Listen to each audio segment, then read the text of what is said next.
But you have to be organized, but then also acknowledge like the emotional things that will come into that.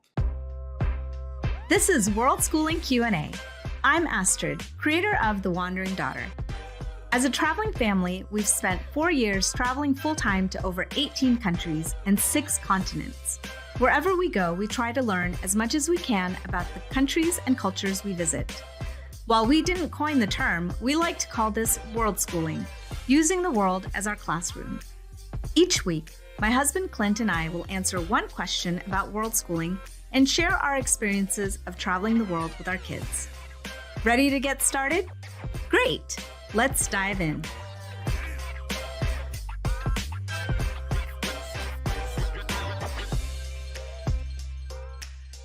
So this week we are answering the question, what are some mental or emotional challenges we might face while traveling full-time?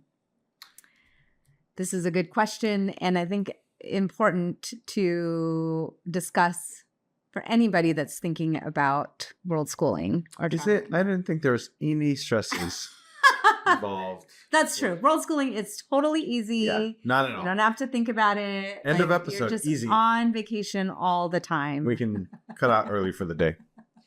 No, before we start with this, this is something we didn't plan for at all. Right. You're right. You're absolutely right.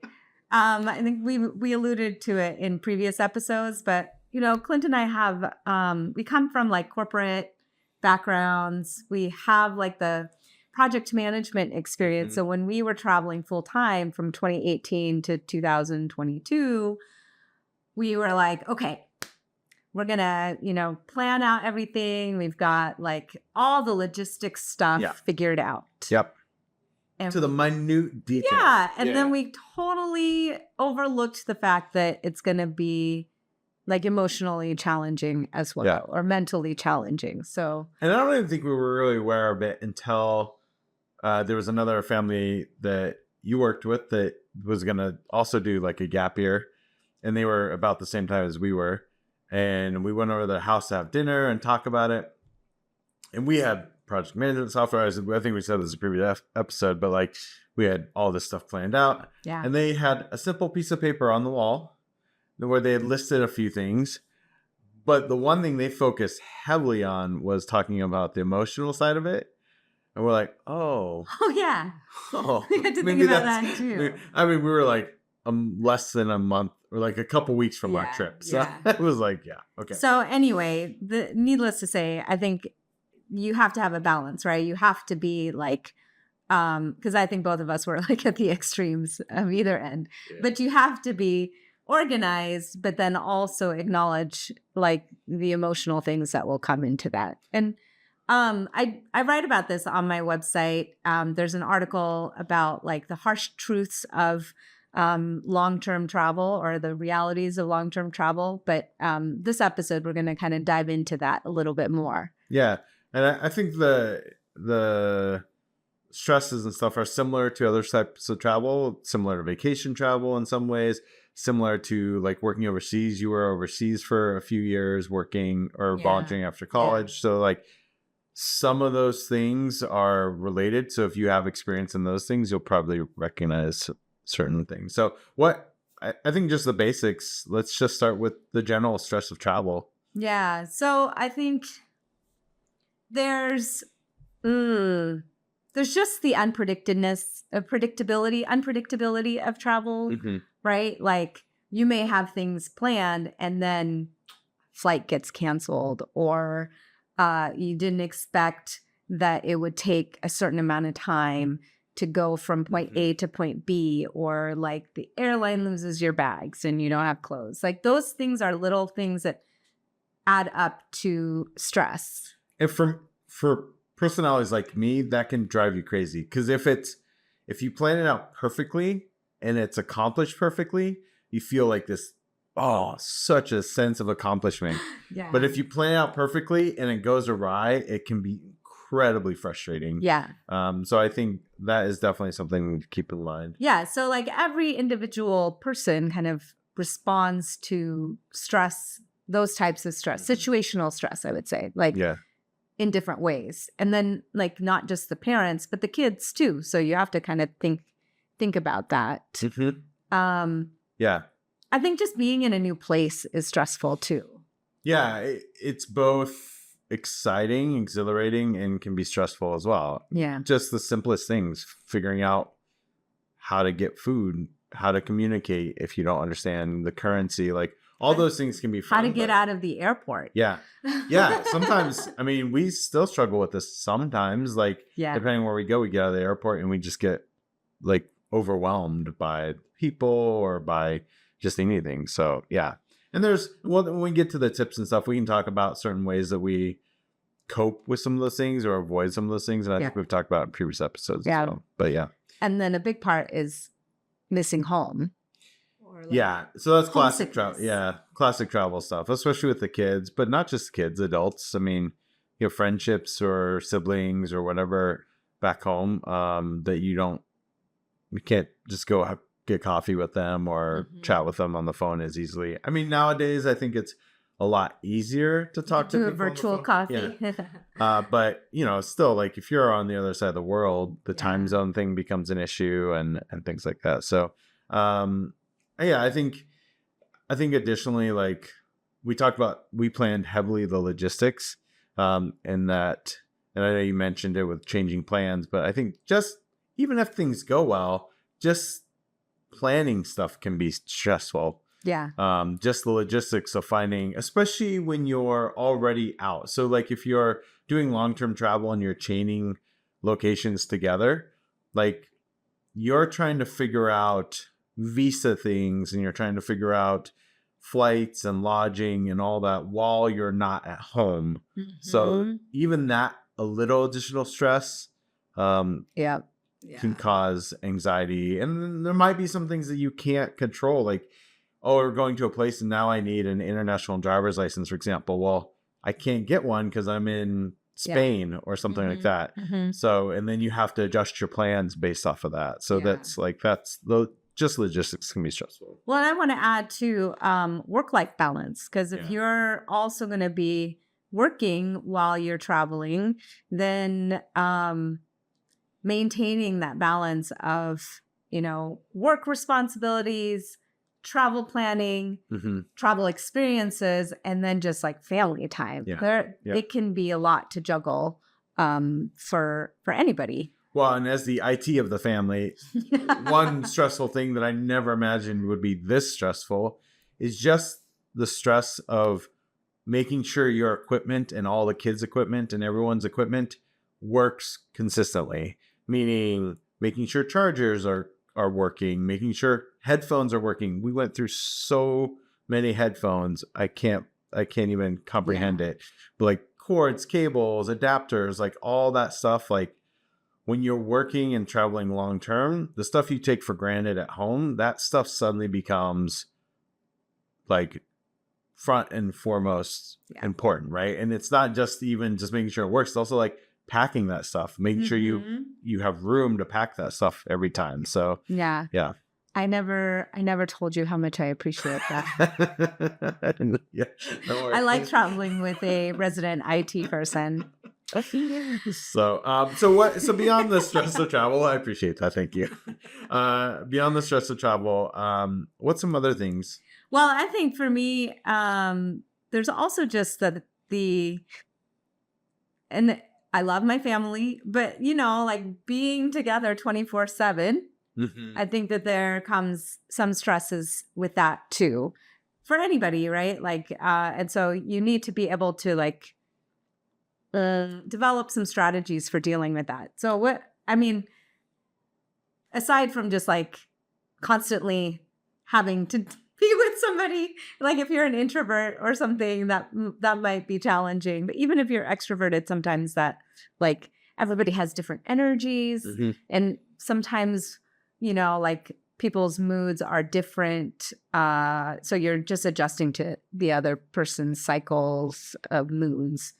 Yeah, I think this is really important, especially if you're kind of coming from a traditional family life in the US, I guess, say, where, your maybe really busy. The kids have school and activities, and the parents maybe have activities, or you're going to the gym a few times a week and you're constantly, so like if you start to, and actually if you're just planning world schooling now, maybe it's a good time, just observe over the next few weeks how much actual time you spend together, and kind of get a rough estimate of what those hours are. Because when you travel, and we've seen this go both ways, to be brutally honest, we've seen it go where it brings families closer together, and we've seen it where it drives families apart. And so that is one thing, like that constant and I think now that because of the pandemic, though, I think a lot of people are more aware of that as well. So I think it's not as big of an issue, or not a big of a blind spot as it used to be. There's this thing that I, having lived overseas, like, in the past, I did some volunteer work overseas. And when in our training, they talked about like the cultural adjustment cycle. And I feel like, there's, as a world schooling family, there's like the cultural adjustment of like every time you go to a new place, you adjust, but also the adjustment of your family culture, going from, speaking from our experience, like going from this like very separate type of family experience where the kids have school, we have work, everybody has their after school activities and all that stuff, to now we're together 24/7. And that is a big cultural shift just personally for our family. And so the cycle kind of goes, you start with like a period of everything is novel. And so it's like the honeymoon period where like, oh yes, we love being together. I love being with you so much. Well, let's be together forever, right? And then you get to like the rejection phase where it's like, I miss home. I can't stand being with you. I never get any personal time because there's always somebody there. And then there's like the kind of like the acceptance period where it's like, okay, well, this is the reality of how we are. And then you get to adjustment or acceptance/adjustment where like, this is the reality of how we are. Let's figure out some strategies to deal with it. And then the last phase is like, it just becomes integrated into your new culture where it's like, yeah, of course, this is great. Like, this is how we do things now. So I think you got to keep that in mind as you're traveling, especially with your, as a family unit. How is your family unit's culture going to change when you world school? I think this is also important, super important, in that it's good to keep in mind this is good in preparation before travel, while travel, but also in preparation for stopping travel. Because at some point, it's likely that you will stop traveling and you will kind of settle back down. And you're going to go through all these things again. So instead of the stress of travel, now it's the stress of staying in one spot and what that means. And some of those things are like, now you have to own furniture again, right? Because you're not staying at places that have furniture. You have to take care of you have to like do home repair and that kind of stuff. But then also like what hit me really hard, I think, was we were together 24/7. We did everything. And then we came back and suddenly we all were in splintered things again and doing individual things. And part of my identity was so tied up with the family being together that really rocked me when we first came back. So we had the cultural adjustment again. When we came back. So I think additionally there's a feeling. There can be a feeling of isolation when you travel.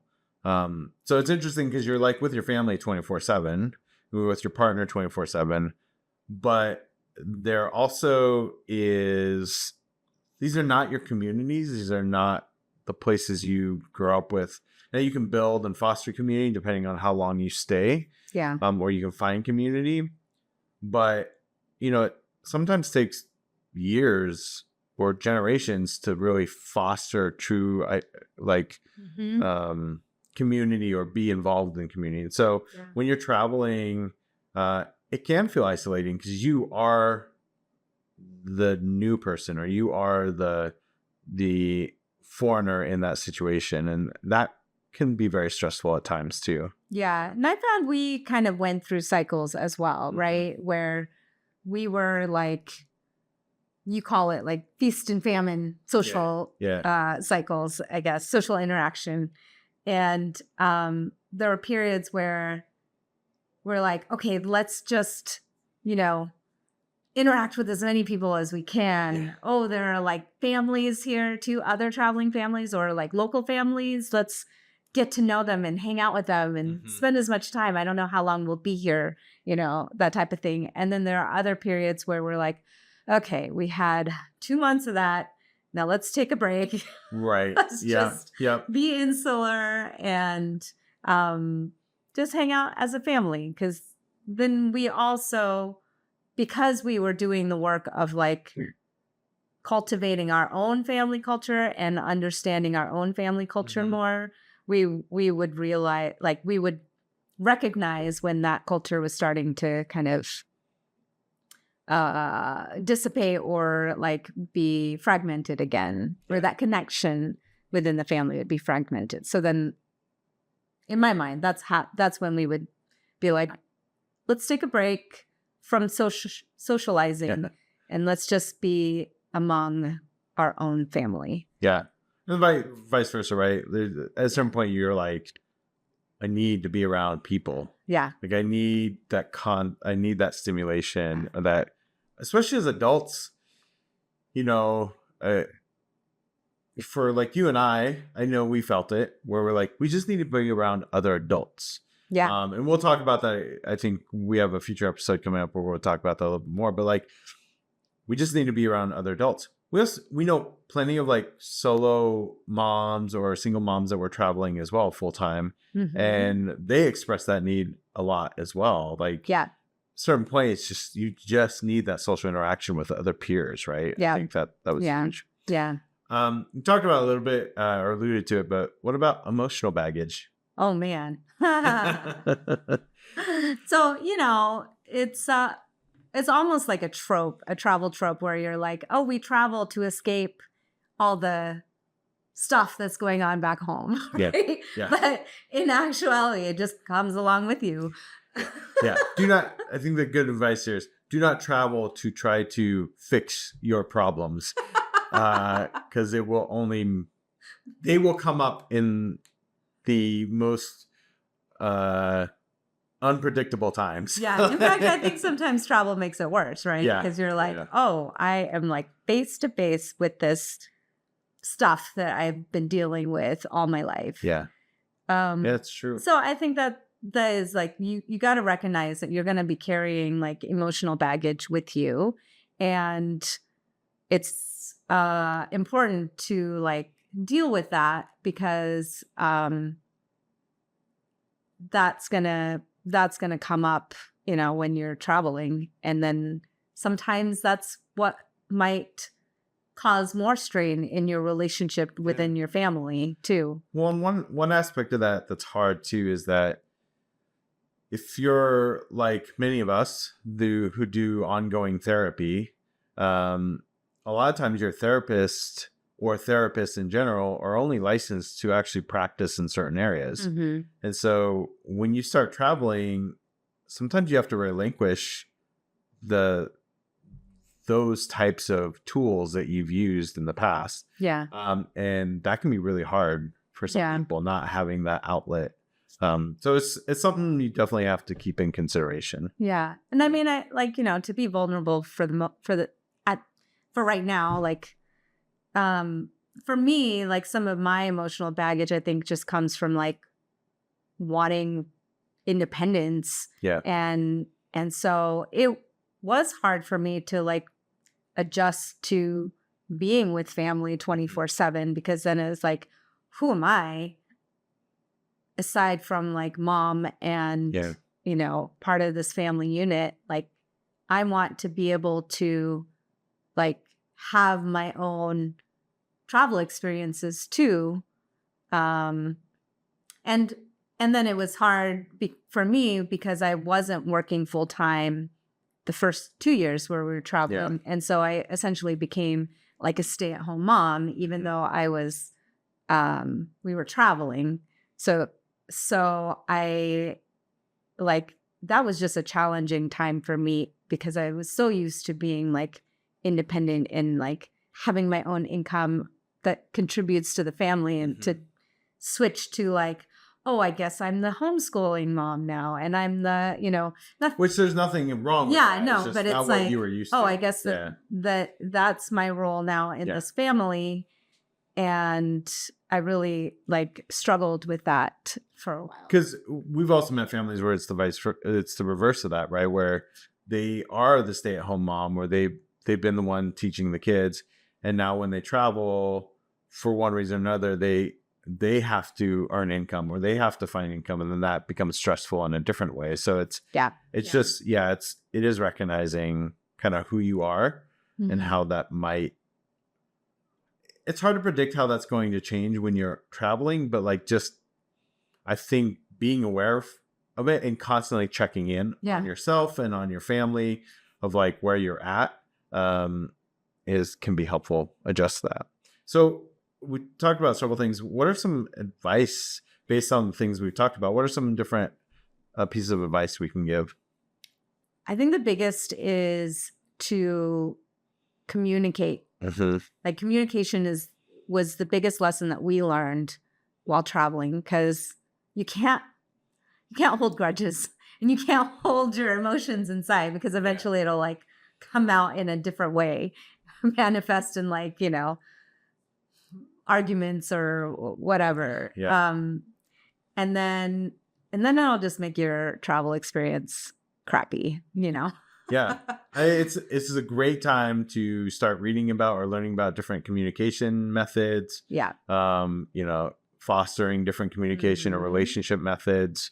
Like be able to name the feelings that you're feeling too, and like teach your kids that vocabulary as well, because it's not just the parents, but the kids even, like they'll go through cycles of missing home, or they just want like their own private time, and it's like, oh, I can't escape from my parents or my siblings or something, and like giving them the skills to be able to express their needs in a constructive way, or like express their needs and then be non-judgmental about like listening to them. And I think additionally to that, like also just being forgiving of yourself and of your family members, because there are going to be moments where stress gets really high and you argue, or you feel hurt, or you like personally are feeling like guilt about something. Like I think just the practice of forgiveness across the board can be huge. From a logistics standpoint, things like changing plans or unfamiliarity, like some of those things we talked about at the beginning, just the stress of travel in general.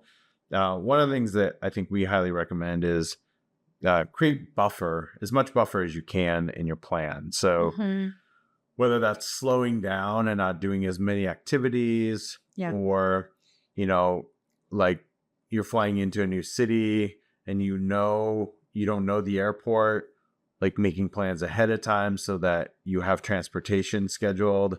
Or like opting for, I know it's more expensive, but like when you buy flights, like opting for refundable or changeable tickets. Things like that creates little bits of buffer. Can go a long ways to creating an environment that isn't so stressful when things do happen. I remember we had a conversation with the kids. I don't remember where exactly, but it was during our travels where we were like, hey, what are some of the things about the travel that stresses you out? And my daughter would say, oh, well, I don't like it when once we get to our Airbnb, like we drop off our stuff and we go right away Yeah. somewhere. And like for Clint and me, we're like, oh, well, you know, like we want to just get there and then go out to eat Yeah, or something. exactly. Yep. And she didn't like that. Our daughter didn't like that because then we'd already been doing like a day of travel, and then we drop off, and all she wants to do when we get to the Airbnb is just relax. But then she can't do that because now we're going to go out to eat, or now we're going to go. And so we kind of took that into consideration too. Like, oh, okay, so now we've adjusted the schedule where maybe we'll pick something up to eat on the way to the Airbnb, or we just make sure to eat at the airport so that once we get to the Airbnb, it's like clear. Or sometimes we'll ask the host, like, hey, can you guys pick up some like breakfast stuff for us or something like that. Yeah, depending on what time we get in. Yeah. Sometimes if we get in the afternoon, we're just like, okay, we'll just be chill for like, you know, a couple hours, and then we'll go out to eat. Our kids are old enough now where we also, if we get there, depending on where we're at, we could leave them at home for like an hour while we kind of go out and get our bearings a little bit. Because for us, one of the needs is also getting our bearings. It's not just going out and exploring right away. It's like kind of trying to understand what the neighborhood's like and that kind of thing. So, and then I remember like our son in that same conversation, he's like, well, I don't like it that we have to do multiple stops, and we're like waiting at the airport a long time, and then we have to go again. And so we're like, okay, so let's try and find, you know, it's going to be more expensive, and maybe we try and find more direct flights. Yeah. So that we don't have to do like 2 flights to get somewhere, but just one or something. We're trying to do longer layovers. Or a longer layover, because that was stressful of like getting off the plane. Now we have to rush to get to the other terminal and stuff. So just having like a little bit more space to go from one plane to the other. And this is where I'm going to cause a hot debate. We also check bags.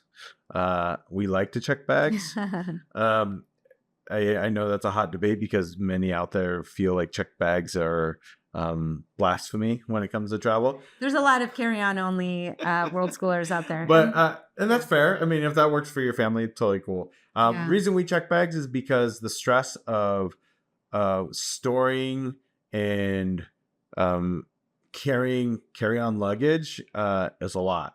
So we just have whatever the bare minimum we need or that's allowed. Like we can't check our laptops obviously, so that's something we carry on with us. Yeah. But like we try to keep it as light as possible so that we don't ever have to worry about overhead space. If there's not going to be it, especially on smaller planes, then our stuff will fit underneath the seat for the most part. Mm-hmm.